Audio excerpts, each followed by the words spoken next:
മത്തിയും കുഞ്ഞനയിലയും കൂട്ടി മടുത്തിട്ടോ. അപ്പോൾ ഇന്ന് നമുക്ക് കുറച്ച് കൂന്തൾ കിട്ടിയിട്ടുണ്ട്. അപ്പം തന്നെ ഫ്രൈ ആക്കിയേക്കാമെന്ന് കരുതി.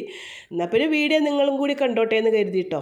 അതിനായിട്ട് കൂന്തൾ വൃത്തിയായി കഴുകി ചെറിയ കഷ്ണങ്ങളായി മുറിച്ചിട്ട് അതിലേക്ക് മഞ്ഞൾപ്പൊടി, മല്ലിപ്പൊടി, മുളക് പൊടി, ലേശം പെരിഞ്ജീരകപ്പൊടിയും കൂടെ ചേർത്ത് ഉപ്പും ചേർത്ത് നല്ലതുപോലെ ഒന്ന് ഇളക്കിയ ശേഷം അടുപ്പത്ത് വെച്ചൊന്ന് വേവിച്ചെടുക്കുന്നുണ്ട് കേട്ടോ.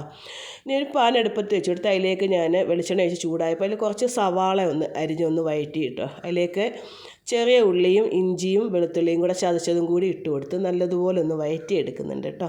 അപ്പോൾ കൂന്തൾ പല രീതിയിലായിരിക്കില്ലേ പല ഫ്രൈ ചെയ്യുന്നത്. ഞാൻ ചെയ്യുന്ന ഒരു രീതി ഇതാണ് കേട്ടോ. അതിനുശേഷം ഞാൻ 2 തക്കാളി ചെറുതായി അരിഞ്ഞതും പച്ചമുളകും കൂടെ കീറിയിട്ട് നല്ലതുപോലെ ഒന്ന് വഴറ്റിയെടുത്തതിന് ശേഷം അതിലേക്ക് മഞ്ഞൾപ്പൊടിയും ലേശം കുരുമുളക് പൊടിയും ലേശം പെരിഞ്ജീരകപ്പൊടിയും കൂടി ഇട്ട് നല്ലതുപോലെ ഒന്ന് ഇളക്കിയിട്ട് കൂന്തൾ വേവിച്ച് വെച്ചതും കൂടി ഇട്ട് കൊടുത്ത് നല്ലതുപോലെ ഒന്ന് ഇളക്കി ഒന്ന് ഫ്രൈ ചെയ്തെടുത്തിട്ടോ. അപ്പോൾ ആവശ്യത്തിന് കറിവേപ്പില ഇട്ടു, മല്ലിയില ഇട്ടെടുത്തിട്ടോ. അടിപൊളിയാണേ.